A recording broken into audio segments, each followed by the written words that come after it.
மக்களால் தேர்ந்தெடுக்கப்பட்ட முதல்வரை முட்டாள் முதல்வர்னு சொல்கிறார். சொல்லும் செயலும் ஒன்றா இருக்கணும். அறிவுரை மற்றவங்களுக்காக இருக்கக்கூடாது. இந்த பூரண மதுவிலக்கு அப்படின்றது இந்தியாவில் இனிமேல் சாத்தியமே இல்லை. அந்த மணி எனக்கு எதிராக ஒரு கருத்து பேசியிருக்கார் ஒரு மேடையில்.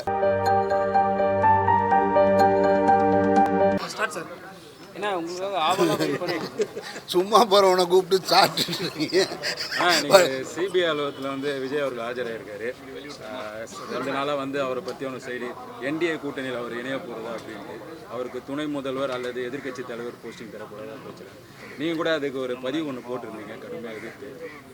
ஏன்னா இல்லை, அது எல்லாமே செய்தி தான். தாவேக்கா என்டிஏ கூட்டணியோட இணைய போகுதுன்னு நான் போட்டிருந்த செய்தி ஒரு சூழலில் இணைஞ்சிடக்கூடாது. ஒன்றிய அரசுடைய அழுத்தத்திற்கு அல்லது சிபிஐடைய மிரட்டலுக்கு பயப்படக்கூடாதுன்னு தான் நான் சொல்லியிருந்தேன். நான் அதற்கு காரணம் இங்கே அது நடக்குதா இல்லையான்றது இல்லை. பாஜகவும் அதனுடைய முந்தைய காலகட்டத்தில் மற்ற மாநிலங்களில் அவங்க நடந்துக்கிட்ட விதத்தை வச்சுட்டு அதை உதாரணமாக வச்சுட்டு நம்ம சொன்னோம். ஒரு வழக்கு சரத்பவாருடைய அண்ணன் மகன் அஜித் பவார் மீது ஒரு வழக்கை போட்டு அவருக்கு ஒரு அழுத்தம், நிதிஷ்குமாருக்கு ஒரு அழுத்தம், இப்படி தொடர்ச்சியாக எல்லா மாநிலங்கள்லேயும் அழுத்தம் கொடுத்துக்கிட்டு இருக்கிறதுனால அதே காரணத்தை இங்கேயும் பயன்படுத்தக்கூடாதுன்றதுக்கான ஒரு விழிப்புணர்வான தகவலாக தான் நான் சொன்னேன். அதனால் முழுமையாக அது என்ன நடக்கிறாங்கன்னு பார்ப்போம். கூட்டணி சேர்ந்ததுக்கப்புறம் அது குறித்து நம்ம தகவல் சொல்லுவோம். இப்போ நம்ம பேசலாம். பாலியல் குற்றங்கள் ரொம்ப அதிகமாகிடுச்சு. அது நம்ம குறைக்கணும்னு நினச்சாலும் அதிகமாகிட்டு இருக்கு. ஆனால் நம்ம எதிர்கட்சியாக இருந்தாலும் சரி, ஆளுங்கட்சியாக இருந்தாலும் சரி, வரப்புற கட்சியாக இருந்தாலும் சரி, சரியான எதிர்ப்பு தெரிவிக்க மாட்டாங்கன்னு அர்த்தமா? பாலியல் குற்றங்களுக்கு, பெண்களுக்கு எதிராக நடக்கக்கூடிய குற்றங்களுக்கெல்லாம் தண்டனை கடுமையாகாமல் நீங்கள் அதை ஒழிக்கவே முடியாது. மற்ற நாடுகளைப் போல பாலியல் குற்றங்களுக்கான தண்டனை கடுமையாகும். ஹாசினி என்ற ஒரு சிறுமியை கற்பழிப்பு வழக்கில் கைது செய்யப்பட்ட அந்த பையனுக்கு விடுதலை கிடைச்சிருக்கு. அவன்தான் அந்த ஹாசினி கொலை வழக்கிலிருந்து திரும்ப மீண்டும் தன்னுடைய தாயாரையும் கொலை செய்கிறான். ஆனால் அந்த பையன் மீண்டும் வழக்கிலிருந்து விடுதலை ஆகிறான்னா இந்த சட்டத்தில் இருக்கிற ஓட்டையை நம்ம எப்படி தெரிஞ்சுக்கிறது? அப்போ என்னவா அவன் மேலே வழக்கு பதியப்பட்டது? அதில் சொல்லப்படுற காரணங்கள் 1 ஹவர் கேப் இருக்குது. அந்த குழந்தை இறந்ததுக்கும் அவன் வேறு இடத்துல இருந்ததுக்குன்னு சொல்கிறாங்க. அது இல்லை, அதனால் அவன் விடுதலை செய்யப்பட்டான் அப்படின்னு சொல்கிறது இருக்கு இல்லையா? இது மிகப்பெரிய கேவலம், அவமானம்னு நினைக்கிறேன் நான். அந்த சிறுமியின் மரணத்திற்கு நீதி கிடைக்காதப்பவே இங்கே சட்டத்தில் நிறைய ஓட்டை இருக்குதுன்னு நம்மளால் புரிஞ்சிக்க முடியுது. சட்டம் தண்டனை கடுமையாக்கப்படாமல் இதை ஒழிக்க முடியாதுன்றது என்னுடைய கருத்து. தாவேக்கா கட்சியினர் மதுவிலக்கு கொண்டு வரணும்னு சொல்லியிருக்காங்க. ஆனால் அவங்க கட்சியை சார்ந்த ஒருத்தர் ஏர்போர்ட்டில் மது பாட்டில் எடுத்துன்னு போயிட்டு மாட்டிக்கினார் சொல்கிறாங்க. அது உங்களுக்கு கருத்து? சொல்லும் செயலும் ஒன்றா இருக்கணும். அறிவுரை மற்றவங்களுக்காக இருக்கக்கூடாது. தன்னிலிருந்து தொடங்கணும். அது எல்லா அரசியல்வாதிகளுக்கும் பொருந்தும்னு நினைக்கிறேன் நான். இந்த பூரண மதுவிலக்கு அப்படின்றது இந்தியாவில் இனிமேல் சாத்தியமே இல்லை அப்படின்றது தான் மறுக்க முடியாத உண்மை. யாராவது அப்படி சொன்னாங்கன்னா அது பொய் அப்படின்றத நீங்கள் விளங்கிக்கணும். உலகம் முழுவதுமே மது தங்களுடைய உணவுப் பொருளில் ஒன்றாக கலந்துருச்சு. அதிலும் குறிப்பாக இந்தியா போன்ற நாடுகளில் மது புத்தாண்டு விழாக்களாக இருக்கட்டும், கிரிக்கெட் போன்ற விழாக்களாக இருக்கட்டும், மற்ற எல்லா விழாக்கள்லையுமே பொதுவெளியிலேயே மது பயன்படுத்தப்படுது. அப்படி இருக்கும் பொழுது நமக்கு வண்டே மாநிலமான பாண்டிச்சேரியில் போனீங்கன்னா நீங்கள் மது ஹோட்டல்களில் குடும்பத்தோடு உட்காந்து அருந்துறதை நீங்கள் பார்க்க முடியும். அப்போ அதனால் இதை கட்டுப்படுத்தணுமே தவிர இல்லை அப்படின்னு சொல்கிறது அது ஒரு பொய். அது ஒரு அரசியல் பொய் வாக்குறுதியாக தான் நீங்கள் நினைக்கணும். நான் அப்படி தான் நினைக்கிறேன். நான் சமீபத்தில் ஆதவர்ஜன ஒரு கூட்டத்தில் பேசும்போது ரஜினி அவர்கள் அரசியலுக்கு வராது காரணம் திமுகவோட மிரட்டல் தான் காரணம்னு சொல்லியிருந்தாரு. அது ரஜினி ரசிகர்களை ரொம்ப கொதிப்படி வச்சு அது அவருடைய அறியாமை குறித்த பேச்சு, அறிவீனத்தின் உச்சம், ஒரு தான்தோன்றித்தனமான பேச்சு. அவர் முதல்ல ஒரு அரசியல்வாதியே கிடையாது அப்படின்றது என்னுடைய நீண்ட நாள் கருத்து. நான் பல முறை சொல்லிட்டேன். அவர் ஒரு அரசியல்வாதி கிடையாது. அவர் ஒரு முதலாளி, ஒரு லாட்டரி சீட்டு ஓனர். அவர் அவ்வளோதான். லாட்டரி விற்று பணம் சம்பாதிக்கிற ஒரு அதிபர். அவர் திடீர்னு விஜய் அவர்களுடைய புகழ் வெளிச்சத்தில் ஒட்டிக்கிட்டு இருக்காரே தவிர அண்ணன் திருமாவளவனுடைய புகழ் வெளிச்சத்தில் ஒட்டிக்கிட்டு இருந்தார். திமுகவின் முதன்மை குடும்பத்தோடு ஒட்டிக்கிட்டு இருந்தார்.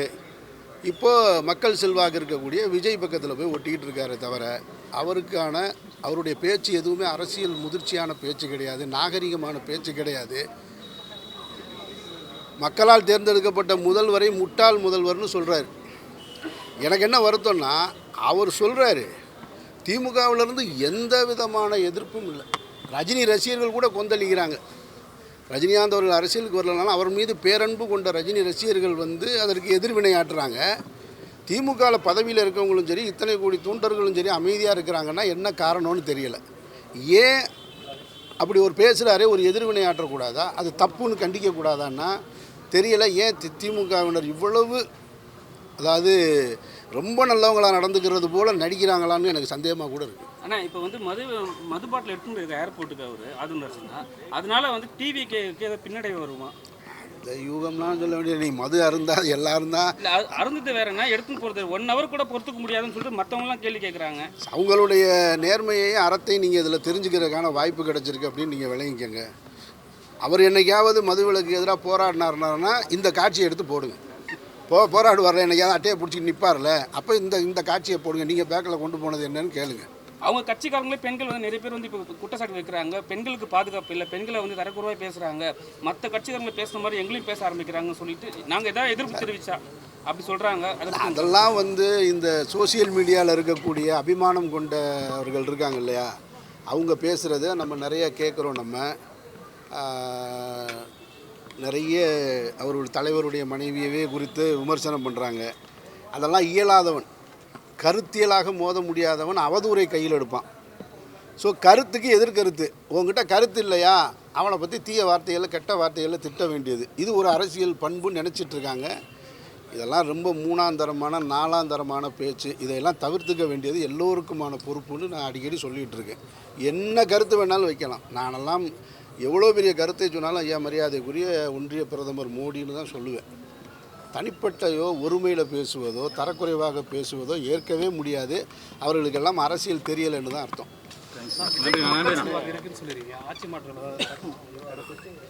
அன்றைக்கி டேட் அனௌன்ஸ் பண்ணியாச்சு. மே 4ஆம் தேதி தெரிஞ்சிடும் ஆட்சி மாற்றம். நன்றி. அது போட்டேனே, அது போட்டாச்சு, முடிஞ்சிருச்சு. அதுக்கு எதிர்க்கிறது வந்துருச்சு, பதில் நிறைய போட்டாங்க அவங்க. ஆமாம், அதில் தம்பி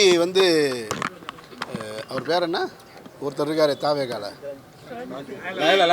தம்பி, அந்த தம்பி, அந்த மணி எனக்கு எதிராக ஒரு கருத்து பேசியிருக்கார் ஒரு மேடையில். அதை பார்த்து நான் சிரிச்சுக்கிட்டேன். நான் அவர் எங்களை தலைவரை பற்றி பேசுவேன். நான் அவரை பற்றி எதுவும் பேசலை. நடிகர் தாவேகா தலைவர் விஜய் குறித்து எந்த கருத்தும் நான் சொல்லலை. அந்த கருத்து, அந்த கட்சியுடைய நிலைப்பாடை பற்றி தான் நான் கருத்து சொல்கிறேன். தனிப்பட்ட விமர்சனம் பண்ணுறதில்ல. ஆனால் அவர் ஒரு கூடியிருக்கிற கூட்டத்தில் அவருக்கு முன்னாடி வந்திருப்பாங்கள்ல அந்த கட்சிக்காரங்க, அவங்கள சந்தோஷப்படுத்துறதுக்காக அப்படி என்னையை திட்டினா அவருக்கு கட்சியில் உடனே சீட்டு கொடுத்து அவரை மந்திரி ஆக்கிடுவாங்கன்ற மனநிலையில் ஒன்று பேசியிருக்கார் அந்த தம்பி. அந்த தம்பிக்கு நான் நினைவுபடுத்த விரும்புகிறேன். தம்பி மணி, சர்க்கார் படம் வந்தது இல்லையா, அப்போ நடிகர் விஜய்க்கு எதிர்ப்பு இருந்தது இல்லையா, அப்போ முதல் ஆளாக ஆதரவாக நின்னவே நான். அப்போ நீங்கள் எந்த ஸ்கூலில் படிச்சுட்டு இருந்தீங்க?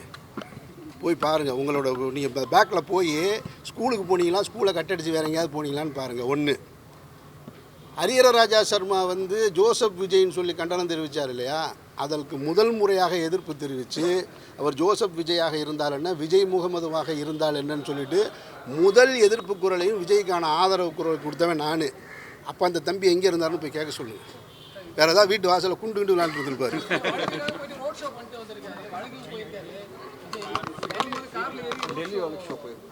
நான் பார்க்கலங்க, காலையிலேருந்து பார்க்கல, நோன்பு முடிச்சுட்டு வந்தேன். பார்த்துட்டு நிச்சயமாக சொல்கிறேன். நன்றி.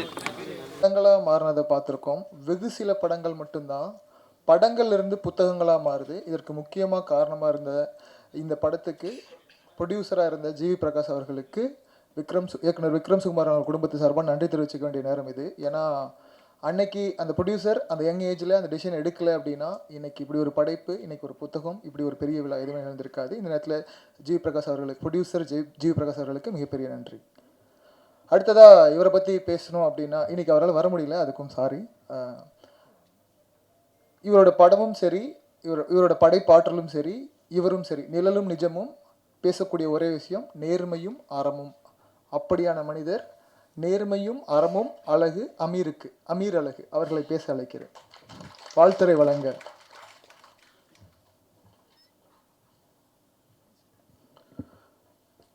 அரங்கத்தில் இருக்கும் அனைவருக்கும் இறைவன் புறத்திலிருந்து சாந்தியும் சமாதானம் உண்டாகட்டும்.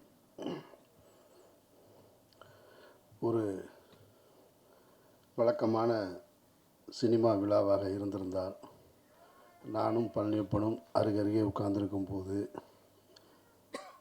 மேடையில் பேசிக்கொண்டிருந்தவர்களையும் அல்லது அடுத்து பேச போகிற விஷயங்களையும் குறித்து நிறைய சிலாகிச்சு கிண்டலாகவும் காமெடியாகவும் தான் இருந்திருப்போம். ஆனால் இந்த நிகழ்ச்சி அப்படி இருக்கக்கூடாதுன்னு தான் ரொம்ப கவனமாக 2 பேரும் ஒருத்தர் பார்த்துக்கவே இல்லை. ஆமாம், இந்த நிகழ்ச்சியை எப்படி, இந்த விழாவை எப்படி கடத்துறதுன்றது இருக்குல்ல. விக்ரம் சுகுமாரன் என்ற படைப்பாளியுடைய அந்த படத்துக்கு கிடைத்த வெற்றியை பற்றி பேசுவதா, அல்லது அப்படி ஒரு படைப்பை கொடுத்த அந்த படைப்பாளி நம்மோடு இல்லைன்ற வருத்தத்தை தெரிவிச்சுக்கிறதான்றது, அதையும் மீறி ஒரு 2 தடவை பேசிட்டோம். அது எங்களால் கட்டுப்படுத்த முடியலை. ஆனால் இந்த அரங்கம் அமைதியாக இருந்து கொண்டு இருக்கும் பொழுது விக்ரம் சுகுமார் அவர்களை இழந்து வாடக்கூடிய அந்த தாயாரும் சிரித்து மகிழக்கூடிய ஒரு பேச்சை கருப்பழனியப்பன் கொடுத்துட்டு போயிட்டார். அந்த நிகழ்ச்சியுடைய மூடையே மாற்றிருக்காரு. வாழ்த்துக்கள். நன்றி கரு. மேடையில் என்னை அழைக்கும்போது நண்பரை பற்றி பேசுவதற்கு அப்படின்னு சொன்னாங்க. உண்மையில் விக்ரம் சுகுமார் எனக்கு நண்பர் கிடையாது. அவர் அதிகம் அறிமுகமும் கிடையாது. அபிராமி தேட்டரில் தான், சென்னை அபிராமி தேட்டரில் தான் அவருடைய படம் பார்த்தேன். அவர் படம் பார்க்கும்போது, படம் துவங்கினதுக்கு பின்னாடி போய் உட்காந்து நான் படம் பார்த்தேன். அந்த திரையரங்கில் அன்றைக்கி படம் பார்த்துட்டு இருந்ததில் பெரும்பான்மையான ஆடியன்ஸ் ஏதோ கல்யாணத்துக்கு வந்த ஆடியன்ஸ்ன்னு நினைக்கிறேன், எல்லாம் மதுரைக்காரங்க. படம் முடிஞ்சு லைட்டு போட்டவுடனே தான் என்னை பார்த்தாங்க.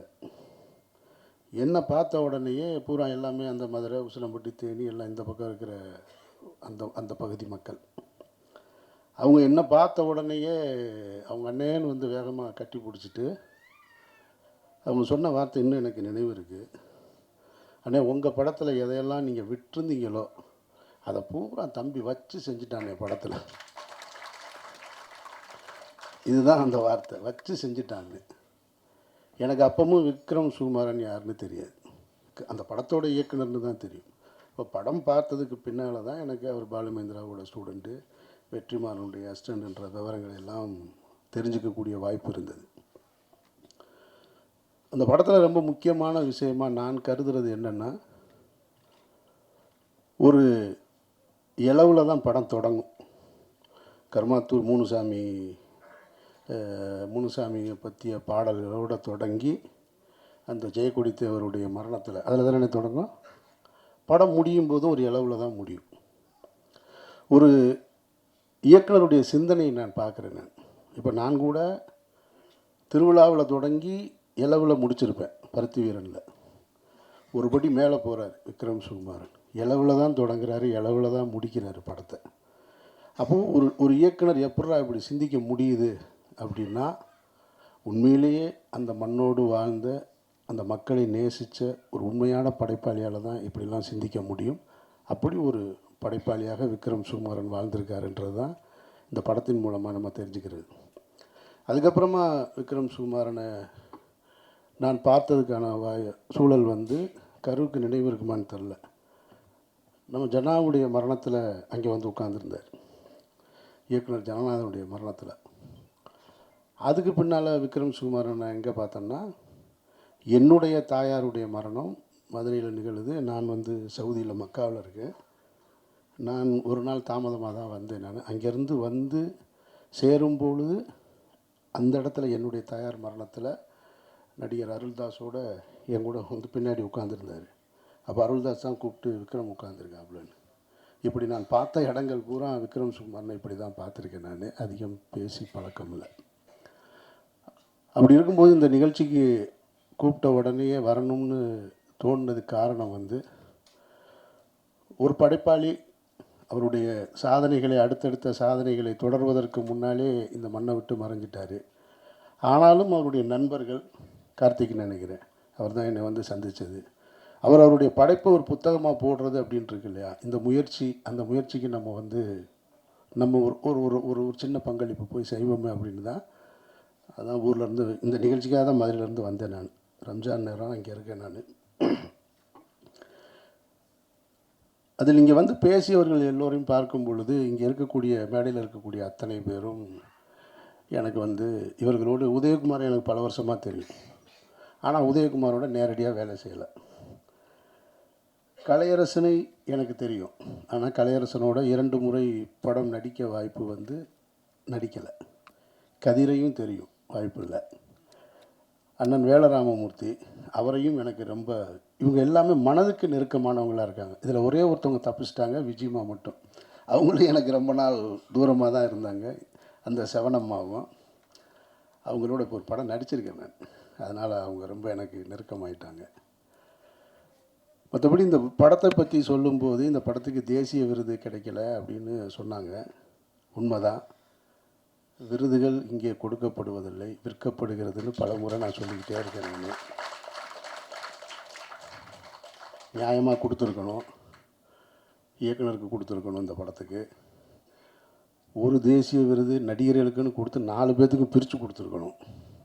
அண்ணன் வேலராமூர்த்தி கொடுத்துருக்கணும், செவனம்மா கொடுத்துருக்கணும், கலையரசனை கொடுத்துருக்கணும், கதிர். யாருமே எங்கேயுமே சோட போகாதது. இந்த படத்தை பார்த்துவிட்டு இந்த படம் பற்றிய ஒரே ஒரு கருத்தை மட்டும் நான் பதிவு பண்ணேன். அந்த கிளைமேக்ஸ் மட்டும் எனக்கு அப்போது உடன்பாடு இல்லை அப்படின்னு சொல்லி நண்பர்களோடு நான் பதிவு பண்ணேன். அதுக்கு காரணம் அவருடைய எழுத்தில் இருந்த குறையாக நான் பார்க்கலை. அது வேறு ஒரு கருத்தை பதிவு பண்ணுது. ஏன்னா அந்த சமூகத்தோடு சின்ன வயசுலேருந்து நான் நிறைய தொடர்போடு வளர்ந்தவன்.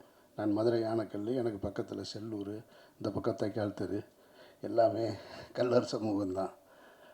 அப்புறம் நான் ஸ்கூல் படித்தது நாமலபுரக்கோட்டை, நடுமுதலைக்குளம், கருமாத்தூர், உசிலம்பட்டி, எல்லாமே எனக்கு ரொம்ப பழக்கம். அதனால் அந்த ஒரு இடம் எனக்கு நெருடலாக இருந்தது அப்போது. அது ஒன்றும் கடந்தாச்சு, அது புத்தகமாயிருச்சு, பாடமாயிருச்சு. அண்ணன் திருநாகர் சொன்ன மாதிரி அமெரிக்காவில் பாடமாக இருக்குது. இப்போ போய் அதை சொல்லி என்ன செய்ய? இந்த விருதுகள் கொடுக்கப்படலைன்னாலும், அது கொடுத்துருந்தாலும் 1 வருஷம் கொடுத்துருப்பாங்க, அது மறந்துருக்கும். ஆனால் காலமும் நிலைத்து நிற்கிறது மாதிரியான புத்தகமாக வந்திருக்கிறது என்பது விக்ரம் சுகுமாரனுக்கு கிடைத்த பெருமையாக நான் நினைக்கிறேன். பெருமையாக நினைக்கிறேன். எல்லா மனிதர்களுமே பிறந்துக்கிறோம், வாழ்கிறோம், ஒரு நாளைக்கு போகத்தான் போகிறோம். சிலர் மட்டும்தான் அடையாளமாக இருக்காங்க, சிலர் மட்டும்தான் அவங்களை மனதில் நினச்சிக்கிறாங்க, சிலர் மட்டும்தான் நன்றியோடு இருக்காங்க. அந்த நன்றியின் உச்சகட்டமாக தான் அண்ணன் வேலராமமூர்த்தி பேசின அந்த வார்த்தை. 70களில் தன்னுடைய அப்பா, அதற்கு பின்னால் தாயார், அதற்கு பின்னால் விக்ரம் சுகுமார்னு தன்னுடைய தாய்க்கும் தந்தைக்கும் இணையாக ஒரு இயக்குனரை வச்சு பார்க்கக்கூடிய அந்த பண்பு இருக்கு இல்லையா, அது எத்தனை பேருக்கு வாய்க்கும்? அப்படி ஒரு பிள்ளையை நீங்கள் பெற்றிருக்கீங்கன்னு அந்த தாய் பெருமைப்படுவதை தவிர வேறு வழியே இல்லை. மற்ற எல்லா கலைஞர்களுமே அவரை பற்றி நிறைய நினைவு கூர்ந்திருக்காங்க. அதனால் நாமும் விக்ரம் சுகுமாரனுடைய நினைவு கூறுவதைத்தான் செய்ய முடியுமே தவிர இதில் வருத்தப்படுறதுக்கு ஒன்றுமே கிடையாது. நிச்சயமாக ஒரு நல்ல படைப்பை, ஒரு நல்ல படைப்பாளியை ஒரு சமூகத்துக்கு கொடுத்துருக்காங்க அப்படின்னு அவங்க தாய்க்கு இந்த இடத்துல நான் நன்றி கூற கடமைப்பட்டிருக்கேன். கூடுதலாக ஒரு தகவல் சொல்லணும்னா, அந்த நிகழ்ச்சி தொடங்குவதற்கு முன்னால் ஒரு 15 நிமிஷம் தான் இருக்கும். அண்ணன் வேலராமமூர்த்தி ரொம்ப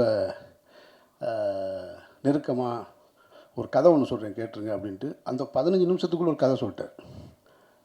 அதுதான் ஒரு எழுத்தாளருடைய இது. 15 நிமிஷத்துக்குள்ளே அழகாக அதை காட்சிப்படுத்தி அது இப்படி போகும் அப்படி போகும்னு சொல்லிட்டார். அது சொல்லி நீங்கள் நடிக்கணும்னா அப்படின்னா, சரி நான் நடிக்கிறேன்னா ஒன்றும் பிரச்சனை இல்லைன்னு. இப்போ எதுக்கு இதை சொல்கிறேன்னா, ஒருவேளை அந்த படம் நடந்துச்சுன்னா அதுக்கும் காரணம் விக்ரம் சுகுமாரன் தான். செத்தும் கொடுத்தான் சீதக்காதின்ற மாதிரி அப்படி ஒரு படம் நடந்துச்சுன்னா அது விக்ரம் சுகுமாரால் தான் நடந்தது. அப்போ விக்ரம் சுகுமாரன் என்பவர் இந்த பூமியில் ஒரு அடையாளத்தை விட்டுட்டு போயிருக்காரு, சில விஷயங்களை விதைச்சிட்டு போயிருக்காரு. செவனம்மா இருக்கிற வரைக்கும், ஐயா வேலராமமூர்த்தியின் கடைசி படம் இருக்க வரைக்கும், கலையரசன் கடைசி படம் இருக்கிற வரைக்கும், கதிர் இருக்க வரைக்கும் எல்லோருடைய உள்ளத்திலும் விக்ரம் சுகுமாரன் வாழ்ந்துக்கிட்டு இருப்பார். அவரை நாம் நினைவு கூறுவோம் சொல்லி இந்த வாய்ப்புக்கு நன்றி கூறி விடைபெறுகிறேன். நன்றி.